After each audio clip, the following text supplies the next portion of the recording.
Escucharte. Lunes y jueves en La Nata Sin Filtro. El espacio de Mamán Fine Art.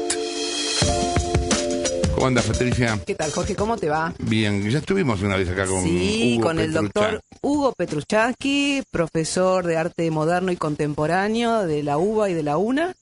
Y bueno, hoy lo convocamos, en ese momento estuvo hablando de Malevich, de la muestra que se hizo en Proa. Pero hoy lo convocamos para que hable un poco de Duchamp, porque es un experto en Duchamp, y nosotros siempre que discutimos y hablamos sobre arte contemporáneo caemos inevitablemente en Duchamp. A ver, la gente, busquen en Google imágenes. Marcel Duchamp. D-U-C-H-A-M-P. Así sintonizamos parecido. ¿Cómo va? Muy bien, muy bien. Gracias por estar aquí. El otro día, en una pregunta, yo terminé diciéndole a alguien que el artista que más había influido sobre sus contemporáneos y los posteriores, en cantidad de años, era Duchamp, en la historia del arte. Bueno, puede ser cierto, no es el único. Yo creo que en el siglo XX han habido dos grandes artistas, uno por una cantidad enorme de obras y una especie de torbellino creativo que fue Picasso, eso es indudable. Y otro, Marcel Duchamp, que por la ausencia de obras, porque Duchamp tiene un puñado de obras, fue también uno de los pilares de la modificación del pensamiento artístico del siglo XX, ¿no?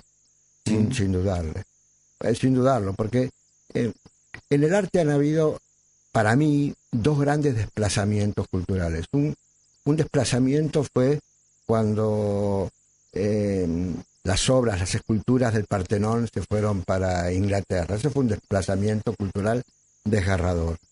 Y otro desplazamiento fue cuando Marcel Duchamp toma una rueda de bicicleta y un banco, los junta, los une y arma una obra que era una obra no artística. Él llamaba a esa obra arte, sin arte, y provoca un gesto que es un desplazamiento de los objetos cotidianos hacia un estatus totalmente novedoso. En ese sentido, la obra, que podría llamarse el primer ready-made, o el objeto ya hecho, industrial, disponible, fácil de entender, fácil de ver, complicado en sus relaciones simbólicas, ¿no? Posteriormente, por cierto. En ese sentido, ese ready-made conforma el puntapié inicial de una estrategia artística que va a perdurar hasta hoy y mañana, tal vez. Pero la creación del ready-made tiene que ver con esta cuestión de que él fue rechazado del Salón de Independientes en su momento en Francia, y como una cuestión de abandonar la pintura y abocarse a otra cosa que no tenga que ver con la pintura. ¿Tiene que ver con eso? No creo, porque a él lo rechazan por una pintura, y a él la pintura no le interesaba absolutamente. Era un pintor que pintaba, él decía que era muy perezoso, que era vago. Pintaba por una cuestión no de necesidad interior de pintar, sino pintaba para estar verdaderamente ayornado. Era una familia de artistas. Eran 6 hermanos, 3 hombres y 3 mujeres, todos artistas, ¿no? El padre, que era un escribano, cuando vio que sus hijos eran todos artistas, dijo, bueno, ¿qué más puedo hacer en la vida? Y lo que hizo fue dividir su herencia entre los hijos artistas muy jóvenes, para que no sufran en su vida productiva juvenil, ¿no? Sí, porque él en ese momento estaba inserto dentro del cubismo, digamos, ¿no? Cuando hizo el desnudo descendiendo la escalera, etcétera, etcétera, que lo rechazaron. Pero después se va a New York. Él era muy dual. Él, mientras hacía cubismo, hacía una pintura simbólica muy críptica, muy esotérica. Matorral, bautismo, Joven y jovencita en primavera, A propósito de mi joven hermana, una cantidad de obras que uno las ve y dice, esto anticipa el surrealismo, ¿no? Es una obra mitad de la explosión del color del fauvismo, pero con una imagen, como digo, perturbadora. Y paralelamente hacía obras cubistas al costado de sus hermanos, de Raymond Duchamp Villon y Jacques Villon, que eran sus hermanos, que estaban en un grupo muy radical cubista, que fuera el grupo de la sección de oro. que funcionaba en París en 1900. Y él también se anticipó al dadaísmo, porque dicen, bueno, nada, que las obras dadaístas también son antiarte, pero el dadaísmo nace en el 16 y él, sus primeros ready-made fueron en el 13, ¿no? Sí, pero tomarlo a Duchamp como un artista dadaísta es simplificar la obra de Duchamp. Duchamp nunca participó de las estrategias dadaístas fundacionales. Después lo metieron a Duchamp en el dadaísmo, y cualquier libro de Dada, si no tiene al menos la rueda de bicicleta, el portabotellas y fuente, el mingitorio dado vuelta, no está completo. Sin embargo, Duchamp siempre negó la posibilidad de ser el protagonista fundacional del movimiento Dada, ¿no? ¿Qué pasaba con la obra? Porque recién escuchaba que no es uno de los más productivos, no tiene gran cantidad de obras. ¿Y por qué era eso? Porque no le interesaba. Él en 1912 decide dejar de pintar porque la pintura le parecía demasiado olfativa, o sea, olía mucho a óleo, a trementina, y muy retiniana, había mucho que ver. Y esa relación del olor con la vista le parecía terrible. Entonces hizo un gesto que fue la rueda de bicicleta. A los pocos semanas va al Hotel de Ville de la ciudad de París y compra un portabotellas, esos que se usaban antiguamente para hervir los frascos, para poner dulces o vino, y tienen unos pernos donde se ponía las botellas para que chorreen, ¿no? Y a él le gustaba esas cosas porque jugaba con las palabras. Ese portabotellas en francés se llama égoutier, que es goteador, chorreador, pero también es el homófono de égout, que es sacar el gusto. Entonces, esto es una cosa que no tiene gusto. La gente que lo mira como una obra de arte está totalmente equivocada, ¿no? O sea, en ese sentido, chorrear, ¿no? Chorrear y sacar el gusto fue uno de los primeros golpes que le da a la historia del arte. Estamos en 1913. El Dada es un producto de la guerra. Esto todavía no se había perfilado. Y cuando él hace esto, ¿tiene un impacto rápido, inmediato en ese momento, o se valora un tiempo después? No, porque lo vieron 15 personas, a lo sumo, ¿no? Porque eran sus amigos. Él se va rápidamente a Estados Unidos y le deja el taller a su hermana para que lo cuide. Y después de un tiempo él le dice, arreglame el taller, limpiame, regala plantas, no sé, esas cosas. Y ella le manda, bueno, querido Marcel, te arreglé todo, te tiré unas cosas, te tiré una rueda de bicicleta que había ahí, lo tiré a la basura, todo. Entonces él dice, bueno, también no importa, hago otro. Total, la obra no es una obra de arte, es un objeto que se puede producir tantas veces como quiera, ¿no? Él tenía esas obras únicas. ¿Y en qué momento esas obras pasaron a ser de arte para los demás? Cuando alguien muy sagaz le dijo a Duchamp, tenés que ganar un poco de plata, y que fue Arturo Schwartz, un hombre muy polémico dentro de la producción duchampiana, que le hace el catálogo razonado, y le dice también, hagamos múltiples, firmamos, y Duchamp ya estaba más allá del bien y del mal. Estoy hablando en los años 50, ¿no? Él muere en el 68. Era grande, tenía mujer. Bueno, la mujer tenía buen patrimonio porque fue la ex mujer de Matisse, ¿no? Entonces estaba bien, pero empezó a hacer obras que no las hacía él, las hacía un grupo de gente. Las planchitas, múltiples, ¿sí? Eran muy interesantes, ¿sí? ¿Y por qué los demás percibían eso como arte? Porque era disruptor, ¿no? Era el mostrarlo en un museo, ¿no? Porque él era un artista, ¿no? Él tenía un pensamiento teórico. La teoría se objetivaba en ese momento en esas obras. ¿Cuántos ready-made hizo él? Se cuenta con los dedos de una mano, porque ready-made se puede hacer uno cada 3 minutos. Sí, claro. ¿No? O sea, y todos tienen una coherencia simbólica que después, cuando uno lo ve, dice, estos ready-made hablan de su vida erótica, de su vida sexual, de su vida de relaciones, y habla de arte también, ¿no? Porque todas las obras tienen un hondo contenido simbólico. Los gestos que hacemos son gestos que pueden ser interpretados, Pero y más en el arte. el mingitorio de alguna manera marcó también en la historia del arte como una ruptura, digamos, ¿no? Y sí, todos los objetos que aluden a esas cosas son Pero la acción que hizo él a incómodos. propósito de mostrarlo en un salón independiente y que después él en la revista Hombre Él lo Ciego que haga- hace, él era miembro de un salón, que era el Salón de los Independientes, que aquí en Buenos Aires, cuando él viene, también había el mismo salón. Y aquí no pasaba nada, porque No. era terrible. Pero a él estaba ahí y era miembro del salón, pero no podía presentar nada. Y él lo presenta con un seudónimo, Richard Muth. Muth es un mingitorio, pero invertido, dado vuelta, o sea que le quita la funcionalidad. Entonces lo invierte. Y esa inversión de ese mingitorio, vieron que los sanitarios son blancos, inmaculados. Cuando uno va a una tienda de sanitarios y los ve, son lindos de tocar, pero en el primer momento que se instala en un lugar, ya forma parte de un objeto feo, sucio, que no querés tocarlo, ¿no? En ese sentido, cuando él vio el mingitorio dado vuelta, parecía una virgen, con los brazos puestos uno encima del otro. Era una imagen bastante simbólica, ¿no? Era muy linda. Y él la coloca delante de una obra pictórica que era una virgen.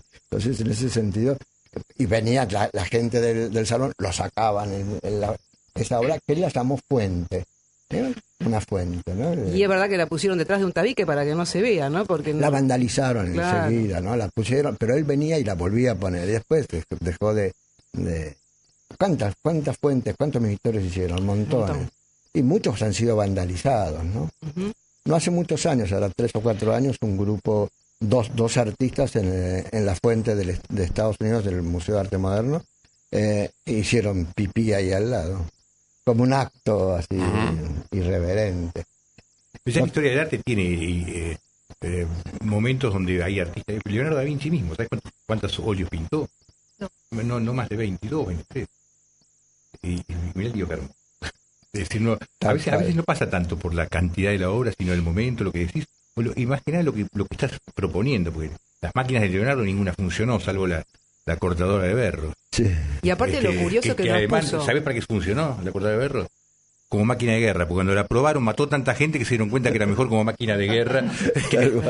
Pero nada le funcionó y sin embargo cambió la historia del arte, ¿no? Ahora, cuando uno lee libros sobre teoría del arte, sobre historia del arte, las entradas en el índice que tiene la palabra Marcel Duchamp es el lugar, es el nombre que más entradas tiene. Página 22, 24, 28, 25, 28, todo así. Picasso tiene un poco menos. Y después los otros tienen 4 o 5 ¿Y entradas. por qué eso? Y porque es un referente muy importante Él a la te- persona que intentó pegarle un cimbronazo, lo que dije yo, ese desplazamiento estético radical, no un desplazamiento político. Porque, Pero y aparte no puede haber sido porque era más fácil ser Duchamp que Picasso. esa es una pregunta inteligente. Gracias, me dedico a eso hace años. Era muy inteligente, porque es más difícil hacer Picassos, Claro, pero sin embargo es más profundo hacer Duchamp, ¿no? está muy bien, es una buena respuesta. Está muy bien.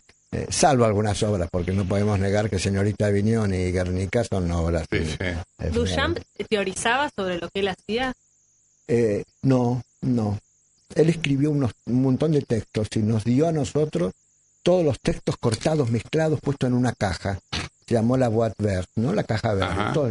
Y se dedicaron los investigadores a poner orden. El que primero lo hizo y lo hizo muy bien fue Octavio Paz.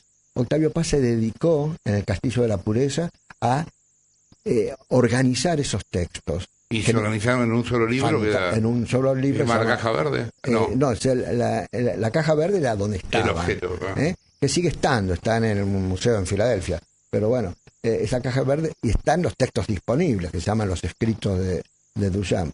Y son interesantes, porque es un hombre que no era banal, que no era superficial, que no era chistoso, en el sentido de voy a hacer un chiste, voy a hacer un ready-made. Yo lo tomo con gracia para... Bueno, es que después claro, tiene razón con eso que dice de lo chistoso del cine, yo lo veo, García, eso, y alguna vez lo hablamos. Hay autores en el cine, después del 60, que se dedicaron a hacer películas cancheras. Sí. Y a mí me parece que hacer una película es tanto esfuerzo, que hacer tanto esfuerzo para hacerte el canchero no tiene ningún sentido. No tiene ningún o sea, sentido, mejor tratar de decir algo, no que tus amigos digan, ¡guau, qué piola! Tal y cual. a mí me da la impresión de que Duchamp, con los años, fue como degenerando la idea inicial a cosas completamente bizarras, Sí, es verdad. justificadas por la propia esencia de Sí, Duchamp, sí, sí. pero distorsionándola. Sí, bueno, eso es lo que tiene bueno el arte como democrático, cada uno lo usa como puede. En el caso, Duchamp abrió puertas insospechadas, ¿no? Claro. Esas puertas insospechadas son las que hoy en día, yo acabo de llegar de la Bienal de Venecia y veía los nietos y bisnietos de Duchamp, pero cada 3 metros, ¿no? Claro. Y digo, bueno, no está mal, pero interesante sería que avanzaran. Que haya otro desplazamiento. que digan otra palabra nueva, porque Claro, basta claro. de la misma Son realidad. reinterpretaciones permanentes. Pero reinterpretaciones ya hasta la Pero más vacías de contenido. Absolutamente. Si un tipo, el italiano que termina exhibiendo su propia mierda, Sí. Piero Manzoni. Piero Manzoni. 109.000 euros la última venta que se hizo de un Sí, pedazo bueno, de pero mierda. la obra de Manzoni es una obra No, eso es una. interesante. Él enlató en el año 60 y 61, creo. Merda de artista. Sí. En una lata, las enlató, con etiqueta y todo, y cada una de estas latas que debe haber hecho. Pero el proceso 500, era ¿no? como más complicado, porque él primero invita a una inauguración donde sirve huevos Sí. duros con un sello de su pulgar, ¿no? Con la impresión digital pulgar, como obra, y la vendía por nada. Pero también había huevos para comer, ¿no? Entonces comían. Y el producto de esa comida de claro. huevo se transforma en la merda de artista, con 30 gramos.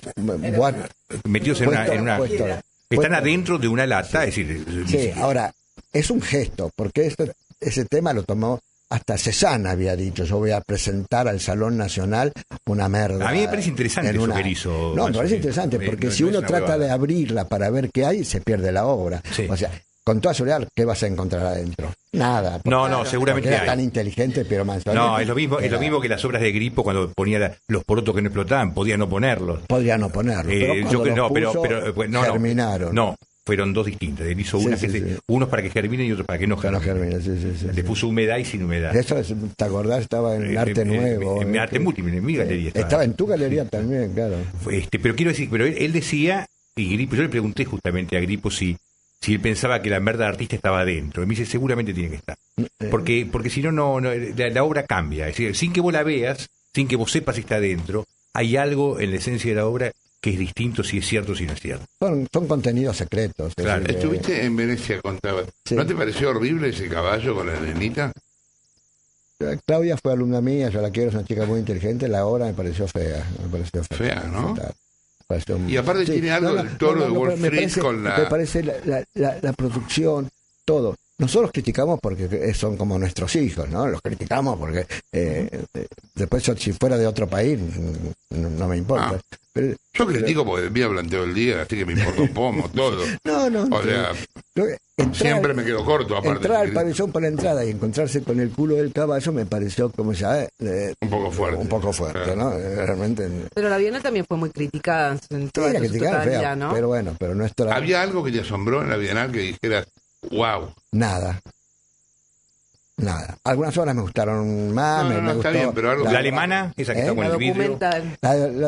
la performance, el setting me pareció fantástico. Fantástico. Después la performance, si no se ve, si estás incómodo, si van actuando, cuando los performers son esos chicos que tienen cara de performer, ¿no? Yo Porque, hablé de eso justamente, la cara de performance, sí. Es una cara especial la de performance. No, Como es lo de- mismo que lo que hacen de estatua. Claro, son Pero es que híbridos, era cara de- son ¿vos qué haces de anodinos estatua? híbridos que caminan mirando a la lejanía y que Es que no es cualquier chico, en general son estudiantes de arte relacionados con el artista que lo veneran y no saben qué cara poner. Y es una cara de performance, es una cara La específica. ropa, una t-shirt gris, blanca, un pantalón jogging, un zapatillo.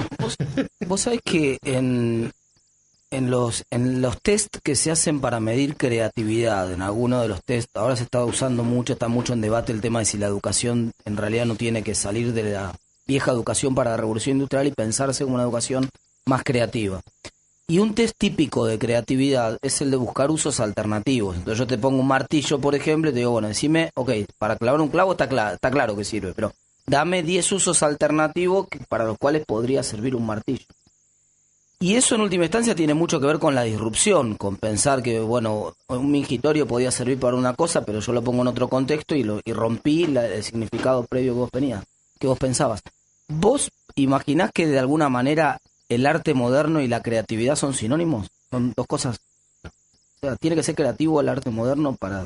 Yo creo que el arte en general, no entiendo por qué el moderno es distinto. Te pregunto por qué el moderno, porque hay muchas cosas que uno, si no tienen sentido. Digamos, si uno entra y mira un mingitorio y solamente mira el mingitorio y dice, yo entré al Museo de Arte Moderno y ¿qué viste? Un mingitorio, eso no me pareció nada. Pero toda la vida el arte, cuando va creciendo, va mostrando cosas que en el momento no son tomadas como... Del mismo modo que vos, cuando ves ahora un mingitorio, te parece raro o le pareció raro a alguien, en algún momento cuando pintó el propio Leonardo podía parecerle raro. Pero también entrar a un museo y ver en una obra de 40 por 55 centímetros una multitud de gente también es ridículo, porque hay una pesebrización, una miniaturización del objeto. ¿Cómo un objeto puede ser así chiquito si la realidad no es así?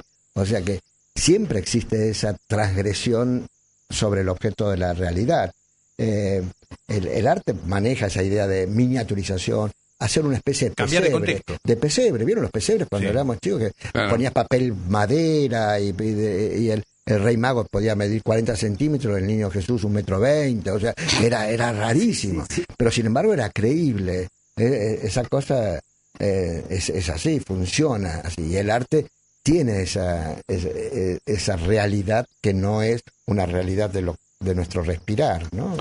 Vos hablabas antes de la performance, me encantó lo de la gente con cara de performance. Y hay, desde hace décadas para acá, se está rompiendo el concepto de portabilización del objeto artístico. O sea, ¿dónde llevo una instalación? A ningún lugar. A una biblioteca. ¿Qué hago con...? Claro, pero a mi biblioteca no entra.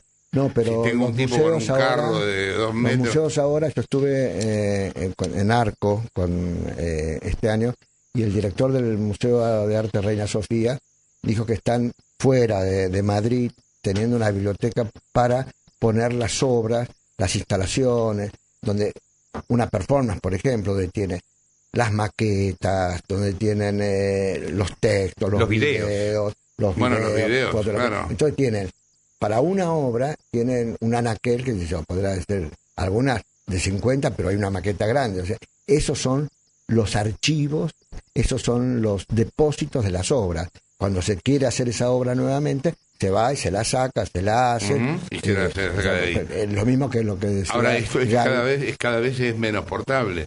Cada vez está menos dirigido a poca gente. Y no, vos lo comprás pero aparte, y también a mí me parece pretencioso que el artista se vea a sí mismo necesariamente en un museo.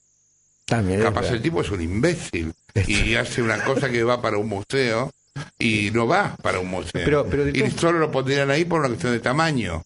¿Qué hacemos con este? Y bueno, meterlo en el museo, pues mide 4 metros. Y pero hay algo con el tamaño que también tiene que ver con lo mismo. Vos sabés que antes la gente mandaba a un salón la obra que pintaba del tamaño que era que él pintaba. En cambio, a partir de determinado momento, al Salón Nacional, a los grandes premios, la gente empezó a mandar tamaños para premios. Había que mandar tamaños más grandes. Empezaron primero con 1,5 metros, por 1,5 metros, después empezaron a mandar de 2,5 metros. Es decir, como si el tamaño tuviese importancia. Bueno, pero el tamaño, es que eso es una cosa que a mí siempre me llamó la atención, que alguna vez te pregunté. Sí. En la pintura el tamaño tiene que ver con el precio. A veces sí, a veces no. No, bueno, pero eso es ridículo. Pero la mayoría de los escribo artistas... un libro de 400 páginas y no vale más que uno de 200. No tiene nada que ver, o sea, es absurdo. La mayoría de los artistas hacen obras para las casas de los coleccionistas y de los compradores, obras para las galerías y museos y obras para el espacio público. Claro. O sea, esos son 3 medidas. ¿Alguna vez se hizo, alguna vez, capaz que es un delirio, se intervino una casa para que funcionara como una instalación? Un montón de veces. Eso fue en los años 60, en Suiza, en una ciudad. Se hizo todo un recorrido de artistas, tomaron por asaltos casas. Pero para después vivir ahí. digo, como ¿Como una obra de arte? como una obra de arte. Ah, bueno, que hay se casas venda que son para- obras de arte. No, pero El propio Bueno, los Nicolás Jiménez arquitectos, hizo qué una. sé yo. Bueno, Edgardo Edgardo Jiménez, el perdón. otro día estaba Cruchet. hablando, viste, Sí, la casa que de hizo la Romero casa, sí. Bres, que La ca- era una la obra de casa arte en sí Jorge, mismo. La casa Claro. de Jorge, sí, sí. No, pero intervenciones en ciudades fue interesante. Se hicieron en Suiza en los años 60, se hicieron esos recorridos. Y acá se toman a veces casas, pero eso es otra cosa, ¿no? Casas. La casa de Cruchet en La Plata, esa. No, pero son casas que están a veces por demolerse, hoteles, donde los artistas intervienen. Pero bueno, eso es otra historia, ¿no? Una pregunta que la hablamos fuera del aire que quería hacerte. ¿Qué vino a hacer Duchamp para la Argentina? Porque estuvo un año entre el 18 y el Y 19. quiso ir a lo más lejos del mundo. Hay un texto de donde un amigo lo invitaba a un campo, a venir a Argentina, bla, bla, bla, y el amigo desapareció, era muy, muy típica. Y él se vino con una novia que tenía, un gran amor. Él era muy discreto en eso, y vino a Buenos Aires, alquiló un taller y alquiló una casa acá en Buenos Aires, en la calle Alsina. Vino con la idea de trabajar acá. Sí, y jugar al ajedrez, porque él jugaba mucho al ajedrez, y él incluso jugó, ¿saben con quién? Con Naidorf, por Telex, ¿no? Y Sabat, perdió. Sabat creo que tiene guardadas unas anotaciones de En la- partidas de... Perdón. En la aperturas. película entre acto de René Clair, ahí le aparece jugando al Aparece. ajedrez. Bueno, Claro. está él con Man Ray Man jugando Ray. al ajedrez con un chorro de agua. Esto Sí, es es verdad. fantástico, esa escena es emblemática. Y vino acá, alquiló en un PH, el segundo, no el de la calle, el segundo, y le mandaba una carta a Catherine Dreyer, que era su amiga, mecenas también, diciendo: no doy más, todo el día tocando tango estos argentinos. ¿Saben por qué? Atrás vivía Canaro. Mira. Qué genial. No me digas que no es Genial, genial. Era fantástico. Y después tenía un taller donde es la Plaza Seca detrás del San Martín, Claro, un ahí edificio que se demolió en los 60. Y Final, no, en acá los él 70. realizó su última pintura, ¿no? Se llama acá realizó su última pintura, el Tumem. No, porque Acá trabajó en el vidrio acá chico, trabajó ¿no? en un vidrio En que se vidrio llama chico, sí. un vidrio para ser mirado con un ojo durante una hora, que está en el MoMA. Es un vidrio que también se rompió. Se rompió, ¿no? Sí. Porque no eran vidrios templados, eran vidrios. Claro. Se rompía. Se rompían. Pero Duchamp para nosotros es interesante porque vino acá y estuvo con nosotros, ¿no? Mandó muchas cartas diciendo que los hombres eran muy rudos con las mujeres, porque se ve que le decían muchos piropos a las mujeres en la calle. Y eso le dio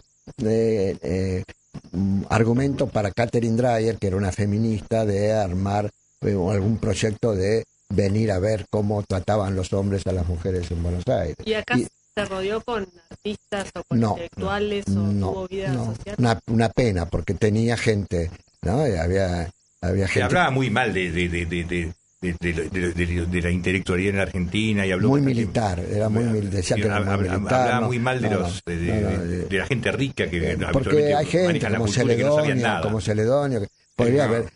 se podría haber juntado, ¿no? Se podría haber juntado, pero plásticamente no había vanguardia. Estoy hablando en el año 19, estoy hablando en la época de la Semana Trágica que él vivió acá. Fader estaba ahí. Pero el año 19, en el mundo contemporáneo, europeo, americano, las vanguardias habían dicho todo lo que tenían que decir al principio. Hasta el Cubismo, suprematismo. fobismo, futurismo, suprematismo, todo, habían dicho Claro. todo. Año 13 de la rueda de bicicleta es el año que Malevich pinta el cuadrado negro sobre fondo blanco. O sea, en ese momento había una explosión en todo el mundo. En la Argentina estaba Pío Colivadino, estaban todos los artistas Fader. del realismo. Fader, sí, bueno, que nada, era bueno.